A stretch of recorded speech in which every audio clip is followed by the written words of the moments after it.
Hello students, I am Kashni. Welcome to our YouTube channel RF Football Foundation.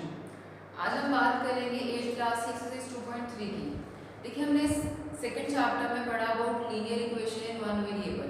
उन equations को किस तरह से सॉल्व करना है। हमने दो मेथड्स किए थे, by the method of transposition and by the method of cross multiplication. अब हम करेंगे इससे रिलेटेड कुछ वर्ड प्रॉब्लम्स। वर्ड प्रॉब्लम्स जब भी आ जाए तो क्या करना है आपको, पहले तो स्टेटमेंट को ध्यान से पढ़ो, उसके बाद स्टेटमेंट में जो भी पूछा हुआ है उसको एक वेरिएबल एज्यूम कर लो। वेरिएबल एज्यूम करने के बाद आपको स्टेटमेंट में जो आपको क्वेश्चन गिवन होगा उसके अंदर कुछ ना कुछ कंडीशन जरूर दे रखी होगी। उस कंडीशन को यूज करके हम एक इक्वेशन बनाएंगे, लीनियर इक्वेशन। ठीक है, जो हमारी लीनियर इक्वेशन बन जाएगी उसके बाद हमें उसे सॉल्व करना है। बस यही करना है वर्ड प्रॉब्लम्स में। चलिए स्टार्ट करते हैं। फर्स्ट क्वेश्चन है, थिंक ऑफ अ नंबर। एक नंबर सोच लो कोई भी, ठीक है, मीन्स कोई वेरिएबल आपको एज्यूम करना है। तो मैंने एज्यूम कर लिया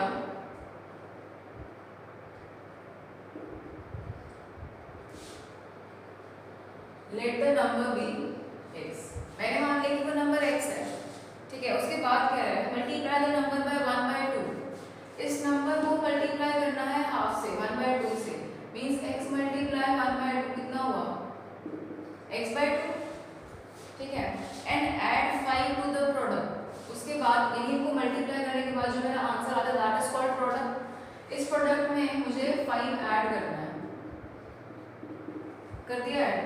कह रहे वी ऑब्टेन 6। इस 5 को ऐड करने के बाद हमें आंसर मिला 6। कह रहे what is the number, number निकालना। नंबर हमने एज्यूम किया था x। अब अकॉर्डिंग टू क्वेश्चन हमारी स्टेटमेंट ये बन गई, मींस ये बन गई हमारी लीनियर इक्वेशन। अब करना क्या है, इसको सॉल्व करना है। सिंपल है, वेरिएबल वाले टर्म्स को एक साइड रखेंगे, कांस्टेंट टर्म्स को एक साइड। 5 को यहाँ ले जाओ, x/2 equals to 6 - 5। x/2 is 1, तो x कितना आ गया। अब x बाय में 2 है, मींस डिवाइड हो रहा है 2, तो यहाँ जाके क्या होगा, multiply. 1 multiply by any number is that number, तो x कितना आ गया 2, राइट। जिस तरह से स्टेटमेंट दी हुई थी, जो भी पूछा हुआ था उसको मैंने एज्यूम कर लिया एक वेरिएबल। जो भी स्टेटमेंट में मुझे कंडीशन दे रखी है, कंडीशन के हिसाब से इक्वेशन बन गई। इक्वेशन जैसे ही बन गई उसको सॉल्व कर लो। बस इतना ही करना है आपको वर्ड प्रॉब्लम्स में, बहुत ईजी है। नेक्स्ट देखते हैं क्वेश्चन नंबर 2। क्या कह रहे हैं क्वेश्चन नंबर 2 में, कह रहे 1/3 is subtracted from a number and the difference is multiplied by 5। कह रहे एक नंबर में से हमने 1/3 को सब्ट्रैक्ट किया। लेट कर लो वो नंबर जो है वो x है, let the number be x। अब इसके अंदर से हमने सब्ट्रैक्ट किया 1/3, राइट। उसके बाद कह रहे हैं and the difference is multiplied by 5। जब हम माइनस करते हैं तो माइनस करने के बाद जो भी रिजल्ट आता है that is called difference, means x - 1/3। x मुझे नहीं पता क्या है, तो x - 1/3 मेरे पास ये एक्सप्रेशन बन गई। कह रहे अभी एक डिफरेंस आ गया मेरे पास। कह रहे इस डिफरेंस को हमने मल्टीप्लाई किया 5 से, राइट। कह रहे result is twice the given number. जो रिजल्ट आया मेरे पास, यानी जब मैंने 5 को मल्टीप्लाई किया इससे, is twice the given number. मैंने नंबर क्या माना था, x। अब 5 को जब मैंने इस डिफरेंस से मल्टीप्लाई किया तो मेरे पास जो आंसर आया वो इस नंबर का ट्वाइस आया। ट्वाइस का मतलब क्या होता है, ट्वाइस का मतलब होता है मल्टीप्लाई बाय 2, जिसको बोलते हैं दोगुना, right. So this is 2x, ठीक है। क्या बोला था, एक नंबर लिया x, उसमें से 1/3 माइनस किया। 1/3 माइनस करने के बाद जो भी आंसर आया उसको मल्टीप्लाई किया 5 से, और 5 से मल्टीप्लाई करने के बाद मेरे पास जो आंसर आया वो जो नंबर मैंने एज्यूम किया था x, इसका डबल था, इसका ट्वाइस था। तो आपको बताना है कि x क्या है। सिंपल इक्वेशन बन गई आपके पास, लीनियर इक्वेशन। इसे सॉल्व कर लो। 5 into x is 5x minus 5 into 1/3 5/3 equals to 2x। Variable वाली टर्म्स एक साइड, कांस्टेंट टर्म्स एक साइड। 2x को यहाँ ले आओ और इस कांस्टेंट टर्म को यहाँ ले जाओ। 5x minus 2x is 5/3, 5x minus 2x 3x equals to 5/3। तो x कितना आ गया 5/3। यहाँ पे x के साथ मल्टीप्लाई हो रहा है तो यहाँ से क्या होगा, डिवाइड, मींस बाय में आ जाएगा 3 × 3, so the answer is 5/9। x की वैल्यू आ गई मेरे पास 5 मैंने, ठीक है। नेक्स्ट देखते हैं question number 3।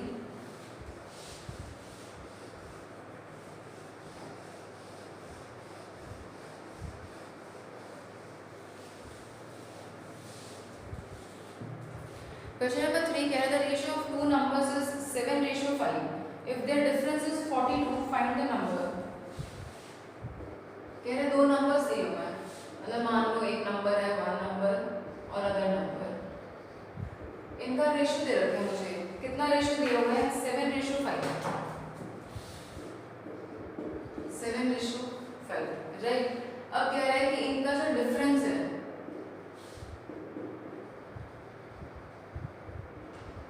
Difference between two numbers, इन दोनों नंबर्स के बीच का जो डिफरेंस है वो मुझे दिया हुआ है 42। आपको निकालना है नंबर्स। अब देखो मुझे नंबर्स का रेशियो दे रखे, नंबर्स तो नहीं दे रखे, तो जब भी रेशियो दे रखा हो ना तो हमेशा उस नंबर को 7 × x और 5 × x यही एज्यूम करना होता है। मींस अब हम क्या करेंगे, सब एज्यूम करेंगे। लेट कर लिया हमने 1 नंबर, मींस ये 1 नंबर था, इसका रेशियो कितना है 7, तो ये एज्यूम कर लिया हमने 7x। और इसका रेशियो कितना है, रेशियो में ये 5 है टर्म, तो वही लेट कर लिया हमने अदर नंबर 5x, ठीक है। अब कह रहे हैं कि दोनों नंबर्स का डिफरेंस, अब मुझे पता है देखो ये 1 नंबर है, ये सेकंड नंबर है, इन दोनों का difference means 7x - 5x according to question. कितना है इनका डिफरेंस 42। अब 7x - 5x is 2x equals to 42। x की वैल्यू कितनी आ गई, अब 2x के साथ मल्टीप्लाई हो रहा है तो यहाँ जाके क्या होगा डिवाइड, 42/2 इज 21, तो x कितना आ गया 21, ठीक है। अब देखो ये तो वैल्यू आई मेरी x की, उसने मुझसे पूछा कि मुझे नंबर्स बताने हैं, तो नंबर्स क्या क्या होंगे। हमने फर्स्ट नंबर को क्या एज्यूम किया था 7x, तो नंबर हमारा 1 नंबर क्या बना 7 × x, 7 × 21 दैट इज 147। तो एक नंबर तो है मेरा 147 और नेक्स्ट नंबर 5 × 21 दैट इज 105। दूसरा नंबर आया मेरा 105। एक नंबर मैंने एज्यूम किया था 7x और एक 5x, x की वैल्यू मेरे पास आ गई।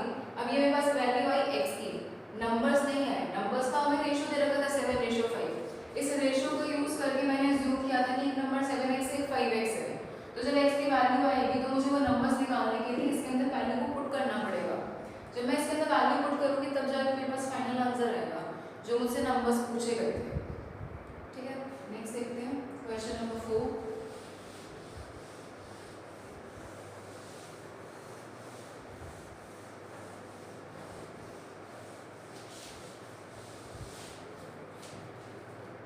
Here we find two consecutive even numbers such that smaller of the two numbers is 4/5 times the larger number।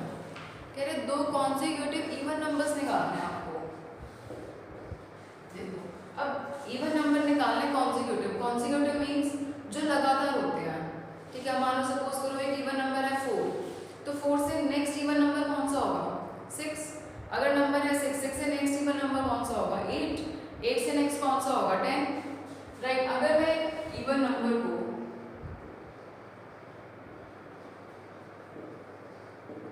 अब देखो मुझे, मैं जनरली हम क्या एज्यूम कर रहे हैं, हम एज्यूम कर रहे हैं जो भी हमें निकालना है उसको x, राइट। अगर मैं यहाँ पर इवन नंबर कोई भी x एज्यूम करती हूँ तो क्या गारंटी है इस बात की जो x होगा वो इवन नंबर ही होगा। अगर मैं इसको x की जगह 2x एज्यूम करती हूँ तो मुझे पता पक्का कि जो नंबर आएगा ये इवन ही होगा। मींस मुझे एज्यूम करना था इवन नंबर, जितने भी इवन नंबर्स होते हैं they all are multiples of 2, इसलिए मैंने एज्यूम ही उसको 2 की मल्टीपल की फॉर्म में कर लिया। क्या एज्यूम किया मैंने 2x। अगर एक इवन नंबर मेरा 2x है तो इससे next even number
twice of a number, तो ट्वाइस का मतलब क्या होता है? Multiply by 2। अगर कोई बोले थ्राइस ऑफ अ नंबर, तो थ्राइस का मतलब क्या होता है? Multiply by 3। लाइक ट्वाइस होता है दुगना, थ्राइस होता है 3 गुना। ठीक है, अगर आपसे कोई बोले कि 2/3 means that number is multiply by 2/3। अगर कोई कहे 3/4, तो 3/4 मीन्स 3/4 से मल्टीप्लाई। अगर कोई कहे 4/5, तो 4/5 मीन्स 4/5 से मल्टीप्लाई। कोई कहे 7/8, तो मीन्स 7/8 से मल्टीप्लाई। अब इसमें उन्होंने क्या बोला कि जो स्मॉलर नंबर है वो बड़े नंबर का 4/5 है, तो मीन्स बड़े वाले नंबर को जब मैंने मल्टीप्लाई किया 4/5 से, तब मेरे पास ये नंबर आ जाएगा। ठीक है, तो मेरे पास ये इक्वेशन बन गई, लीनियर इक्वेशन। वन वेरिएबल में है, करना क्या है? इसको सिंपल सॉल्व करना है, सॉल्व कर लो। देखो 5 यहाँ पर क्या हो रहा है? डिवाइड, यहाँ जाके क्या होगा? मल्टीप्लाई। तो 5 को यहाँ ले जाओ, 5 multiply 2x is 4 multiply 2x plus 2, 5 2 जा 10x, 4 2 जा 8x प्लस 4 2 जा 8। अब कांस्टेंट टर्म्स एक साइड, वेरिएबल वाली टर्म्स एक साइड। 8x को यहाँ ले आएंगे, 10x minus 8x is 8, 10 minus 8 is 2x equals to 8। x की वैल्यू कितनी आ गई मेरी? 4। लेकिन ये तो वैल्यू है मेरी x की, मुझसे पूछा क्या गया था? इवन। हाँ, x जो है मेरा वो आया तो इवन नंबर है, लेकिन मैंने इवन नंबर अज्यूम क्या किया था? 2 मल्टीप्लाई बाय x। तो इवन नंबर क्या आया मेरा? 2 मल्टीप्लाई बाय 4 दैट इज 8। ये तो आ गया मेरा एक इवन नंबर। और दूसरा इवन नंबर कौन सा हुआ? That is 2x plus 2। अब x की जगह क्या पुट करेंगे? यहाँ पे भी 4 मीन्स 2 मल्टीप्लाई 4 प्लस 2, 4 2 जा 8 प्लस 2 दैट इज 10। मीन्स अगर एक इवन नंबर 8 है तो कॉन्सिक्यूटिव इवन नंबर, यानी इससे जस्ट नेक्स्ट इवन नंबर कौन सा होगा? 10। ठीक है, नेक्स्ट देखते हैं।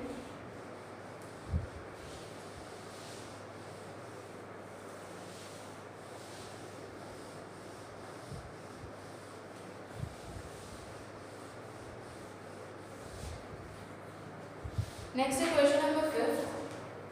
Here the sum of 3 consecutive multiples of 7 is 777. Find the number. देखो 7 के 3 consecutive multiples हैं। अब अगर एक मल्टीपल को मैं ज्यूम कर लूँ, लेट कर लिया मैंने 1 multiple of 7। एक मल्टीपल को मैंने ज्यूम कर लिया 7 का कि वो x है। ठीक है, तो इससे नेक्स्ट मल्टीपल कौन सा होगा? अगर मैंने बोला कि 14 एक मल्टीपल है 7 का, तो 14 से नेक्स्ट मल्टीपल कौन सा होगा 7 का? कॉन्सिक्यूटिव। कॉन्सिक्यूटिव मीन्स लगातार, यानी 14 से जस्ट नेक्स्ट नंबर जो कि मल्टीपल होगा 7 का, वो कौन सा नंबर होगा? जब मैं 14 में 7 ऐड करूंगी तभी आएगा वो नंबर, दैट इज 21। 21 से नेक्स्ट नंबर कौन सा होगा? जब मैं फर्दर 21 में 7 ऐड करूंगी तब आ जाएगा नेक्स्ट कॉन्सिक्यूटिव मल्टीपल ऑफ 7। तो अगर एक मल्टीपल x है मेरा, तो नेक्स्ट 2 कॉन्सिक्यूटिव मल्टीपल्स कौन से होंगे?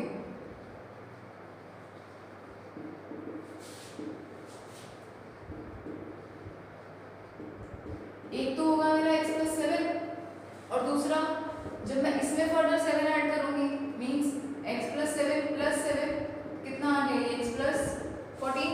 तो 3 कॉन्सिक्यूटिव मल्टीपल्स कौन कौन से आ गए मेरे x के? x प्लस 7 और x प्लस 14। मीन्स अगर ये 14 है तो ये 21 और ये 28। अगर ये 21 है तो ये 21, ये 28 और ये 35। अगर ये नंबर 35 है तो ये 42 और ये 49। ठीक है, ये आ गए मेरे 3 कॉन्सिक्यूटिव मल्टीपल्स। अब कह रहे हैं 3 कॉन्सिक्यूटिव मल्टीपल्स का सम। सम मीन्स ये नंबर प्लस ये नंबर प्लस ये नंबर, तीनों नंबर्स को ऐड करते हैं, यानी x plus 7 plus x plus 14। इन तीनों नंबर्स का सम कितना दिया हुआ है? 777। आपको निकालना है मल्टीपल्स। अब देखो x प्लस x कितना हुआ? 3x, 14 plus 7 21। अब कांस्टेंट टर्म्स एक साइड, वेरिएबल टर्म्स एक साइड, 7 माइनस 21 कितना आया? ये 756। 3x आ गया मेरा 756 के इक्वल। तो x कितना आया? 756 by 3, this is 2, 5 and 2। x की वैल्यू कितनी आई? 252। अब देखो पहला मल्टीपल क्या लिया था हमने 7 का x, मतलब पहला मल्टीपल तो मेरा आ गया 252, ये आ गया फर्स्ट मल्टीपल। सेकंड मल्टीपल क्या होगा, इस नंबर में 7 ऐड कर दें, मींस 252 प्लस 7 कितना आया ये 259। और नेक्स्ट थर्ड मल्टीपल कौन सा होगा 7 का, जब फर्दर इसमें 7 ऐड करेंगे 259 प्लस 7 कितना आया ये 266, राइट। तो ये तीन मल्टीपल्स आ गए 7 के, 252, 259 और 266। ठीक है, नेक्स्ट देखते हैं question number 5 sorry 6।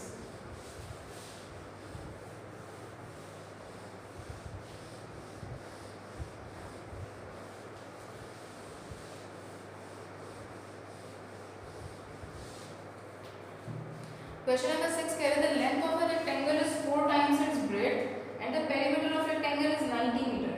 Find the dimensions of the rectangle.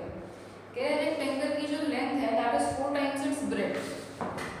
देखो जो length है वो breadth का 4 times है, perimeter दिया हुआ है, मुझे length और breadth find out करनी है। अब देखो suppose करेंगे, हम assume करेंगे, हमने let कर लिया कि जो breadth है वो x है, ठीक है। अगर ब्रेड्थ x है तो मुझे दिया हुआ है कि जो लेंथ है वो ब्रेड्थ का 4 टाइम्स है।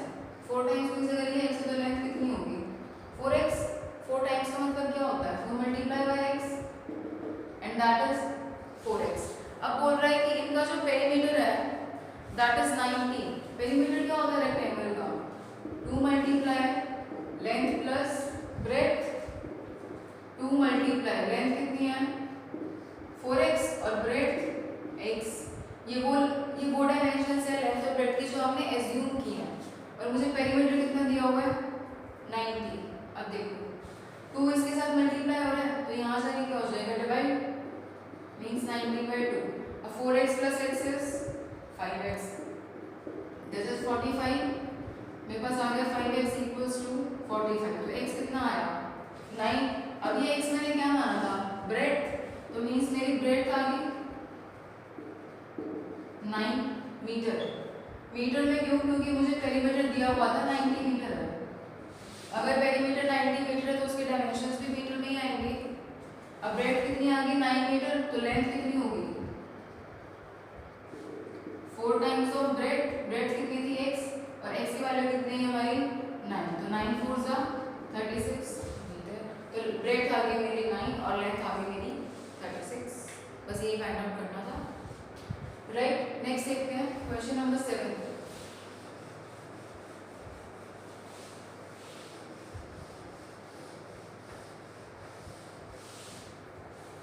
Question number 7 कह रहा है the length of a rectangular park is 2 meter less than thrice its breadth. The perimeter of the park is 156 meter. Find the length and breadth of the park. कह रहे length of rectangular park is 2 meter less than thrice its breadth. Same है, इसमें भी हम assume करेंगे breadth को x, breadth को x assume कर लिया। अब length कितनी दे रखी है ब्रेड्थ के 3 टाइम्स से 2 मीटर कम, तो ब्रेड्थ का 3 टाइम्स कितना होगा 3x, इससे 2 मीटर कम मींस -2 मीटर में है, तो ये भी मीटर है, ये भी मीटर में आएगी, डायमेंशंस मीटर में आ गई। अब बोल रहे हैं इनका जो पेरीमीटर है that is 156 metre, right. Perimeter is 156 metre. Here find the length and breadth of the park. आपको लेंथ और ब्रेड्थ निकालनी है। अब देखो पेरीमीटर होता क्या है 2 into length plus breadth. Perimeter दिया कितना हुआ मुझे 156, 2 इंटू लेंथ कितनी है 3x - 2 और breadth x। 156 equals to 2 into 3x plus x is 4x - 2।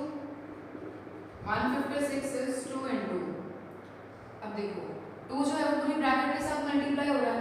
अगर ब्रैकेट के साथ मल्टीप्लाई हो रहा है तो ब्रैकेट के अंदर हर एक टर्म के साथ मल्टीप्लाई होगा। 4 2 जा 8x - 2 2 जा 4।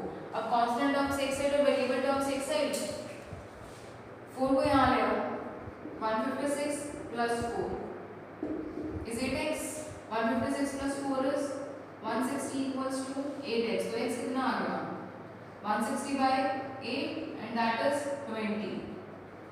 x आया मेरे पास 20. अब x मैंने क्या assume किया था breadth, तो means breadth तो मेरी आ गई 20 मीटर. मुझे साथ में लेंथ भी फाइंड आउट करनी थी. लेंथ कितनी है 3x minus 2. x की वैल्यू कितनी है मेरी 20 minus 2. अब देखो 3 2 जा 6. 60 minus 2 is 58 मीटर. तो ब्रेड्थ आ गई मेरी 20 मीटर और लेंथ कितनी है मेरी 58 मीटर. राइट. नेक्स्ट करते हैं क्वेश्चन नंबर 8.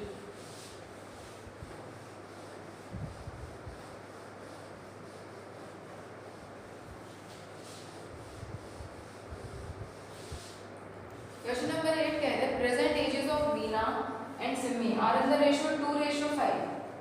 देखो एज प्रेजेंट एज का रेशियो दे रखा है आपको 2:5. किस किस का वीना का और सिमी का. इनके एजेस का रेशियो दे रखा है आपको 2:5.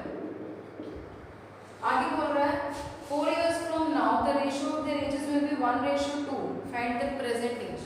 कह रहे आज से 4 साल के बाद इनका रेशियो 1:2 हो जाएगा आफ्टर 4 years. अब देखो मैंने आपको बताया था कि जब भी इस फॉर्म में आ जाए हमारे पास रेशियो की फॉर्म में तो हम क्या एज्यूम कर लेते हैं कि इसको 2x और इसको 5x. अब ये जो मुझे रेशियो दिया हुआ है ये दिया हुआ प्रेजेंट एज का रेशियो.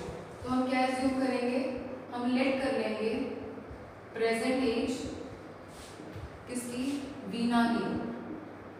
तो वीना की प्रेजेंट एज कितनी हो जाएगी मेरी 2 multiply x that is 2x. और हम अज्यूम कर लेंगे प्रेजेंट एज सिमी की. सिमी की प्रेजेंट एज कितनी हो जाएगी 5 into x मींस 5x. ठीक है. अब कह रहे हैं आफ्टर 4 years. अब 4 साल के बाद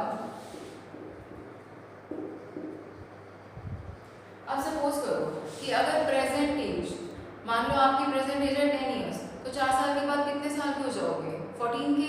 10 plus 4. अगर आपकी प्रेजेंट एज है 11 तो आफ्टर 4 years कितने हो जाओगे 11 plus 4 दैट इज 15. अगर प्रेजेंट एज है बिना की 2x तो 4 years के बाद वीना की एज कितनी हो जाएगी 2x plus 4 और सिमी की 5x plus 4. और हमें एक चीज और दे रखी है साथ में क्या कि आफ्टर 4 years इनकी एजेस का रेशियो कितना होगा 1:2. अब रेशियो को हम बाय की फॉर्म में लिख सकते हैं मींस फ्रैक्शन के फॉर्म में यानी वीना बाय सिमी. अब वीना की एज कितनी है आफ्टर 4 years 2x plus 4 और सिमी की 5x plus 4. और मुझे एक्चुअल में इनके एजेस का रेशियो कितना दिया हुआ है 1:2. तो ये इक्वल हो गया मेरा 1/2 के. Ratio can be expressed in the form of fraction. Ratio को हम फ्रैक्शन की फॉर्म में रिप्रेजेंट कर सकते हैं. इसलिए इन दोनों के एजेस को जो आफ्टर 4 years हैं हमने उनको रिप्रेजेंट कर दिया बाय की फॉर्म में यानी फ्रैक्शन की फॉर्म में. राइट. अब वो मुझे एक्चुअल में भी दे रखा है कि 4 साल के बाद उनकी एज का जो रेशियो होगा वो 1:4 होगा. अगर प्रेजेंट एज उनकी 2x और 5x है तो उस हिसाब से आफ्टर 4 years उनकी एज ये होगी. ठीक है. और इनकी एज का रेशियो कितना है 1/2. तो अकॉर्डिंग टू क्वेश्चन जो हमारी स्टेटमेंट बनी उसकी फॉर्म में रिप्रेजेंट कर दिया. अब देखो ये स्टेटमेंट बन गई मेरी. इस स्टेटमेंट को हम किस तरह से सॉल्व करते हैं by the method of cross multiplication. इसको यहाँ और इसको यहाँ मल्टीप्लाई करते हैं means 2 multiplied by 2x plus 4 and 1 multiplied by 5x plus 4. 2 2s are 4x plus 4 2s are 8. 1 multiply हो रहा है तो एज इट इज आ जाएगा. अब देखो x वाली टर्म्स एक साइड कांस्टेंट टर्म्स एक साइड. x को यहाँ ले आते हैं 4x minus 5x हो जाएगा ये और ये 8 यहाँ आ जाएगा. तो ये बन जाएगा मेरा 4 minus 8. Now 4x minus 5x is minus x और 4 minus 8 is minus 4. दोनों साइड नेगेटिव है तो नेगेटिव से नेगेटिव कैंसिल. तो x की वैल्यू कितनी आ गई मेरी 4. अब ये जो वैल्यू आई है मेरी x की है. उन्होंने मुझसे पूछा क्या था कि इन दोनों की प्रेजेंट एजेस निकालनी है हमें. अब प्रेजेंट एज मैंने कितनी अज्यूम की थी इसकी 2x. x कितना है 4. तो वीना की प्रेजेंट एज कितनी आई 2 multiply 4 that is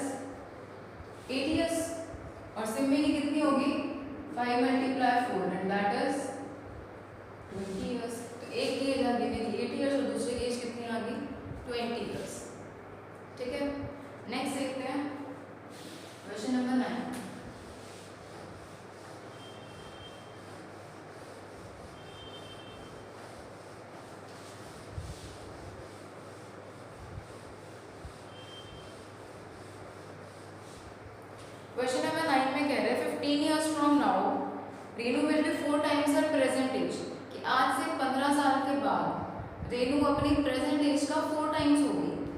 what is Renu's present age? आपको बतानी है रेनू की प्रेजेंट एज कितनी है। एज्यूम कर लो, लेट कर लिया हमने रेनू की प्रेजेंट एज कितनी, x। देखो हमने प्रेजेंट एज ही क्यों लेट की, बाद वाली एज क्यों लेट नहीं की?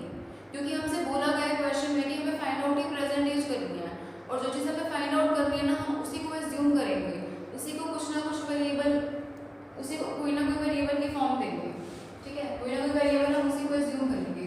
अब प्रेजेंट एज उसने पूछी थी तो इसने हमने प्रेजेंट एज को ही x मान लिया, ठीक है। अब वो कह रहे हैं कि 4 years from now, sorry 15 years from now Renu will be 4 times her present age। अब अगर आज उसकी एज x है तो आफ्टर 15 years एज कितनी होगी, x plus 15, है ना। आफ्टर 15 years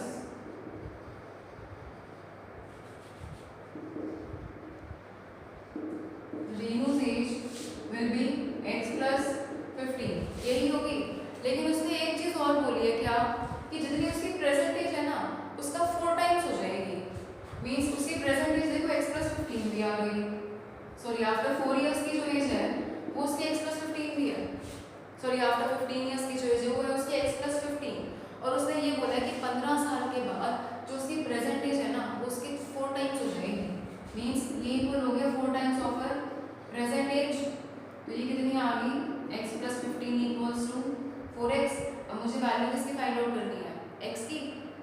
हमारे पास इक्वेशन आ गई, linear equation in one variable, तो इस x को यहाँ ले जाओ, 4x minus x is 15, 4x minus x 3x equals to 15। तो x की वैल्यू कितनी आ गई, 15/3 दैट इज 5।